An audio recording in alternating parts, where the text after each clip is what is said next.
সবাইকে জয় যিশু। আমাদের মহান প্রেমময় পিতা প্রভু যিশু খ্রিস্টের নামে আমি আজকে স্বাগত জানাই। আজকে আমরা আসুন ঈশ্বরের বাক্য থেকে আলোচনা করি। আমরা যোহন লিখিত সুসমাচার তার 15 অধ্যায় 1 থেকে 11 পদ পর্যন্ত আমি পাঠ করব। এখানে বাক্য বলে, আমি প্রকৃত দ্রাক্ষালতা এবং আমার পিতা কৃষক। আমাতে স্থিত যে কোনো শাখায় ফল না ধরে তাহা তিনি কাটিয়া ফেলিয়া দেন, এবং যে কোনো শাখায় ফল ধরে তাহা তিনি পরিষ্কার করেন, যাহাতে আরও অধিক ফল ধরে। আর আমি তোমাদিগকে যে বাক্য বলিয়াছি তৎপ্রযুক্ত তোমরা যখন এখন পরিষ্কৃত আছো, তাহা আমাতে থাকো আর আমি তোমাদিগেতে থাকি। শাখা যেমন আপনা হইতে ফল ধরিতে পারে না, দ্রাক্ষালতায় না থাকিলে পারে না, তদ্রূপ আমাতে না থাকিলে তোমরাও পারো না। আমি দ্রাক্ষালতা, তোমরা শাখা। যে আমাতে থাকে এবং যাহাতে আমি থাকি, সেই ব্যক্তি প্রচুর ফলে ফলবান হয়, কেননা আমা ভিন্ন তোমরা কিছুই করিতে পারো না। কেহ যদি আমাতে না থাকে, তাহা হইলে শাখার ন্যায় তাহাকে বাইরে ফেলিয়া দেওয়া যায় ও সে শুকাইয়া যায়, এবং লোকে সেগুলি কুড়াইয়া আগুনে ফেলিয়া দেয়, আর সে সকল পুড়িয়া যায়। তোমরা যদি আমাতে থাকো এবং আমার বাক্য যদি তোমাদিগেতে থাকে, তবে তোমাদের যাহা ইচ্ছা হয় যাচনা করিও, তোমাদের জন্য তাহা করা যাইবে। ইহাতে আমার পিতা মহিমান্বিত হন যে তোমরা প্রচুর ফলে ফলবান হও, আর তোমরা আমার শিষ্য হইবে। পিতা যেমন আমাকে প্রেম করিয়াছেন, আমিও তোমাদিগকে প্রেম করিয়াছি। তোমরা আমার প্রেমে অবস্থিতি করো। তোমরা যদি আমার আজ্ঞা সকল পালন করো, তবে আমার প্রেমে অবস্থিতি করিবে, যেমন আমিও আমার পিতার আজ্ঞা সকল পালন করিয়াছি এবং তাহার প্রেমে অবস্থিতি করিতেছি। এই সকল কথা তোমাদিগকে বলিয়াছি, যেন আমার আনন্দ তোমাদিগেতে থাকে এবং তোমাদের আনন্দ সম্পূর্ণ হয়। আমেন। ঈশ্বর তার আপন বাক্যে আমাদের প্রত্যেককে আশীর্বাদ করুন। আমরা দেখি এখানে প্রথম বাক্য বলে, আমি প্রকৃত দ্রাক্ষালতা। যিশু নিজেকে প্রকৃত মানে দ্রাক্ষালতা অর্থাৎ ট্রু ভাইন, মানে সত্যিকারে তিনি একজন লতা, মানে দ্রাক্ষালতা, সেটাই তিনি বলেছেন। এবং আমার পিতা কৃষক অর্থাৎ যে গাছ রোপণ করে সে হচ্ছেন আমাদের স্বর্গীয় পিতা, তাকে বলা হচ্ছে তিনি কৃষক। আমাতে স্থিত যে কোনো শাখায় ফল না ধরে তাহা তিনি কাটিয়া ফেলেন, অর্থাৎ দ্রাক্ষালতায় যে শাখায় ফল ধরে না, পিতা কী করেন, সেই শাখাকে পিতা নিজে কাটিয়া ফেলেন, কারণ তিনি হচ্ছেন কৃষক। তিনি সেগুলি কাটিয়া ফেলেন এবং যে শাখায় ফল ধরে তিনি সেটা পরিষ্কার করেন, যাতে আরও বেশি ফলবান হয়, ফল ধরে।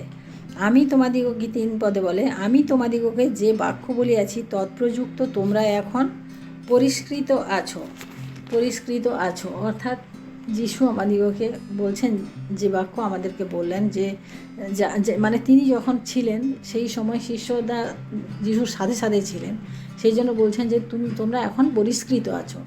আমাতে থাকো আর আমি তোমাদিগেতে থাকি। শাখা যেমন আপনা হইতে ফল ধরিতে পারে না, দ্রাক্ষালতায় না থাকিলে পারে না, তদ্রূপ আমাতে না থাকিলে তোমরাও পারো না। অর্থাৎ আমরা যদি যিশুতে, এবারে পরিষ্কার কথা এখানে, আমরা যদি যিশুতে না থাকি, তাহলে আমরা কোনো দিন কোনো ফলে ফলবান হব না। অর্থাৎ আমরা সেই দ্রাক্ষালতার ক্ষেত্রে নয়, আমাদের জীবনের যে ফল, আমাদের জীবনের যে কর্মফল, সেটার কথা এখানে বলা হয়েছে। যে আমরা যদি যিশুতে না থাকি, আমরা যারা খ্রিস্টীয় ভাই বোনেরা যারা বিশ্বাস করি যিশুকে, আমরা যদি যিশুতে না থাকি, তাহলে আমরা কোনো দিন কোনো ফলে ফলবান হতে পারবো না, কারণ আমাদের পিতা আমাদিগকে সব কিছু যোগান দেন। আমরা পরবর্তী পদ দেখি 5 পদে, আমি দ্রাক্ষালতা, তোমরা শাখা। যে আমাতে থাকে এবং যাহাতে আমি থাকি, সেই ব্যক্তি প্রচুর ফলে ফলবান হয়। এখানে একেবারে মানে অঙ্গাঙ্গিভাবে একটা প্রতিশ্রুতি দেওয়া আছে, যে আমাতে থাকে এবং যাহাতে আমি থাকি, সেই ব্যক্তি প্রচুর ফলবান।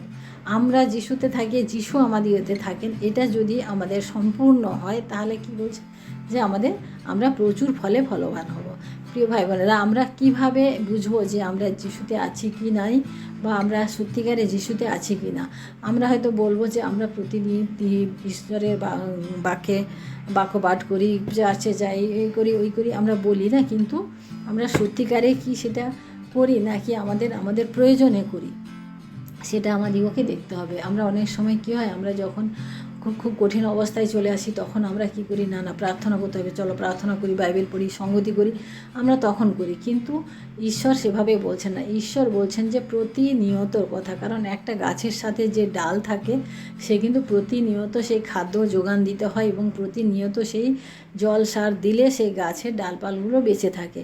সেইভাবে আমাদের জীবনেও আমাদের যদি ঈশ্বরের বাক্য প্রতিনিয়ত আমাদের মধ্যে না থাকে কিন্তু আমাদের কোনো ফলে ফলবান হবে না। আমরা কিভাবে থাকবো? আমাদের আমাদের এখন অভ্যাস করতে হবে যে আমরা যখন প্রথমে ঘুম থেকে উঠব তখন কিন্তু আমাদের ফট করে আমাদের মোবাইলটা দেখা নয় যে মোবাইলে কি কি এসেছে না এসেছে, কি মেসেজ, কি স্ট্যাটাস, কি দেওয়া আছে না আছে, এই সমস্ত কিছু না দেখে আমাদেরকে কি করতে হবে, যে প্রথমে উঠেই ঈশ্বরকে ধন্যবাদ দিতে হবে। কারণ কেন ধন্যবাদ দেবো না? আমরা তাহলে বাইবেল পড়ি, গান করি, প্রার্থনা করি, তারপরে আমরা ধন্যবাদ। কিন্তু না, আমরা যখনই ঘুম ভাঙবো, যখনই আমরা বিছানা থেকে পাটা নিচে নামাবো, তখনই আমাদেরকে ঈশ্বরকে ধন্যবাদ দিতে হবে। তার কারণ যে তিনি আমাদিগকে সুস্থভাবে ঘুম থেকে তুলেছেন বা গত রাত্রিতে আমাদেরকে সুন্দরভাবে ঘুমোতে সাহায্য করেছিলেন।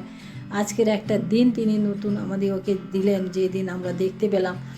এই সব বিষয়ে আমাদিগকে ধন্যবাদ দিতে হবে এবং ধন্যবাদ দিতে হবে যে আজকের এই দিন আমরা পিতার হস্তে সমর্পণ করি। তুমি আমাদেরকে পরিচালনা করো, আমাদের জীবন দ্বারা তুমি কাজ করো, আমরা যেখানে যাব, যা কিছু করব, তুমি আশীর্বাদ করো, আমাদেরকে কন্ট্রোলে রাখো।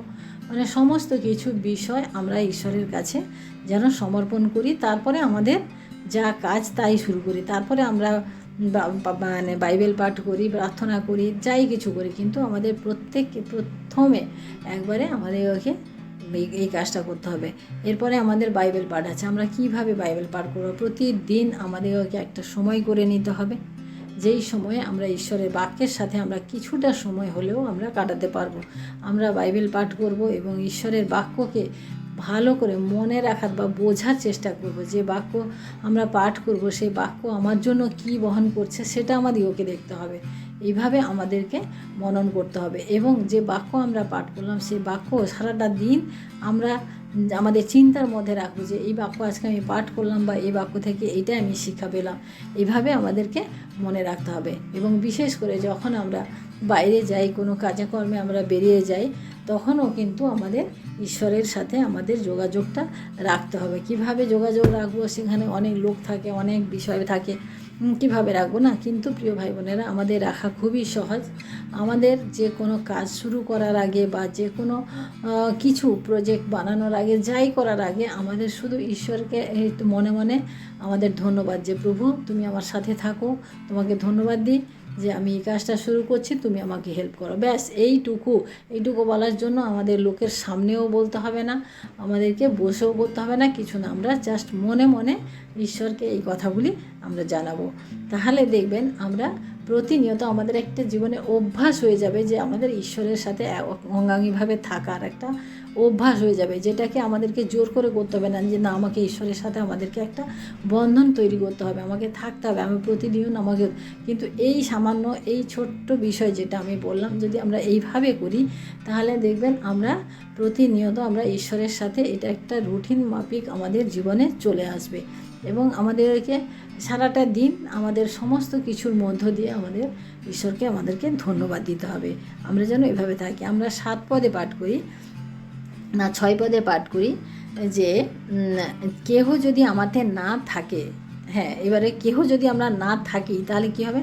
তা হইলে শাখার ন্যায় তাহাকে বাহিরে ফেলিয়া দেওয়া যায় ও শুকাইয়া যায়, লোকে সেগুলি কুড়াইয়া লিয়া আগুনে ফেলে দেয় এবং পুড়িয়া ফেলে। অর্থাৎ যদি আমরা ঈশ্বরে না থাকি তাহলে আমরা একদিন ঈশ্বর থেকে অনেক দূরে চলে যাব। আর অনেক দূরে চলে যাওয়া মানে কি? শয়তানের কবলে যাওয়া। শয়তানের কবলে যাওয়া মানে কি? আমাদের অনন্ত অগ্নিতে আমাদের চলে যাওয়া, যেখানে কি হবে? সারাদিন আমাদের জ্বলতে থাকবে। হ্যাঁ, সেই জন্য ঈশ্বরের বাক্য থেকে আমরা এই যেন শিক্ষাগুলো করি। তোমরা যদি আমাতে থাকো এবং আমার বাক্য যদি তোমাদিগেতে থাকে, তবে তোমাদের যাহা ইচ্ছা যাচনা করো তোমাদের জন্য দেওয়া যাইবে। অর্থাৎ বাক্য না থাকলে আমরা যাচনাও করতে পারবো না। আমরা কিভাবে কখন কি যাচনা করব সেটাও আমরা জানবো না। কারণ ঈশ্বর যে বলেছেন যে যাচনা করো আমি তোমাকে দেবো, সেই কথাটা যদি আমরা না জানি তাহলে আমরা ঈশ্বরের কাছে যাচনা করতে পারবো না। আমরা কী করবো, আমাদের প্রয়োজনের জন্য আমরা লড়াই করব, ঝগড়া করব, আমরা অনেক পরিশ্রম করব, ইনকাম করার চেষ্টা করব, আমরা যাচনা করব। কিন্তু ঈশ্বরের বাক্য সেভাবে বলেনি, কিন্তু আমাদেরকে বাক্যের মাধ্যমে ঈশ্বরের কাছে আমাদেরকে যাচনা করতে হবে। ইহাতে আমার পিতা মহিমান্বিত হন এবং প্রচুর ফলে ফলবান তোমরা তখন আমরা প্রচুর ফলে ফলবান হব, আর তোমরা আমার শিষ্য হইবে। অর্থাৎ তিনি যিশু কি বলছেন যে তখন আমি তোমাদেরকে শিষ্য বলে মেনে নেব। এবং পিতা যেমন আমাতে প্রেম করিয়াছেন তেমনি তোমাদিগকেও প্রেম করিয়াছি। পিতা যেমন যিশুকে প্রেম করেছেন, যিশু কী করেছেন সেরকম আমাদেরকেও প্রেম করেছেন। এবং তিনি যেরকম প্রেমে অবস্থিতি করেন পিতার সাথে, তিনিও চান যে আমরাও যেন যিশুর প্রেমে আমরা অবস্থিতি করি। এই সমস্ত কথা তিনি তার শিষ্যদেরকে বলছিলেন। এটা আমাদের প্রত্যেকের জন্য, প্রত্যেক ভাই বোনের জন্য যারা যিশুতে আমরা আজকে বিশ্বাস করেছি এবং যিশুকে আমাদের গুরু হিসেবে মেনে নিয়েছি। কারণ গুরু আর শিষ্যের যে সম্বন্ধ সেটা কিন্তু আমাদেরকে বজায় রাখতে হবে। কারণ আমাদের যিশু গুরু যা বলেন, তিনি কি বলেছেন যে আমি যা বলি তাই করো, তোমরাও তাই করো, আমি যেভাবে বলি সেভাবেই তোমরা করো। তিনি কিন্তু বলেননি যে আমি যেটা করছি সেটা তোমরা করো না, সেভাবে কিন্তু তিনি বলেননি। তিনি বলেছেন আমি সুস্থতা দিচ্ছি, তোমরা এর থেকে আরও বেশি অনেক সুস্থতা দিবে, কারণ তোমরা যদি বিশ্বাস করো। সেই বিশ্বাস, সেই প্রেম, সেই ভালোবাসা, এই জিনিসগুলো আমাদের মধ্যে আনতে হবে। তাহলে আমরা পিতাতে অবস্থিত করব এবং আমরা প্রচুর ফলে ফলবান হব এবং আমাদের পিতা যে স্বর্গীয় পিতা তিনি কিন্তু আনন্দিত হবে। তাই এই যে প্রকৃত দ্রাক্ষালতা মানে অর্থাৎ যিশু যে প্রকৃত দ্রাক্ষালতা, সেই যিশুর সাথে আমাদিগকে যে জড়িয়ে থাকতে হবে সেটাই এখানে বলা হয়েছে। আমরা যেন থাকি, যিশুর সাথেই থাকি এবং যেভাবে থাকব তা তিনি এখানে বললেন যে আমাদের প্রতিটি মুহূর্তে, প্রতিটি সময়ে আমাদের ঈশ্বরের সাথে সম্বন্ধ করে থাকা উচিত। আর আমরা যদি না থাকি তাহলে আমরা কার সাথে থাকবো? আমরা পুরোপুরি শয়তানের সাথে থাকবো। কারণ ঈশ্বর আমাদিগকে কেটে ফেলে দেবেন আমরা যদি আমাদের জীবনকে তার মতো করে আমরা যদি পরিচালনা না করি, তাহলে আমাদের জীবন একদিন কেটে ছেটে বাদ দিয়ে দেওয়া হবে। পরিষ্কার আর করা হবে না, কিন্তু কেটে ছেটে বাদ দিয়ে দেওয়া হবে।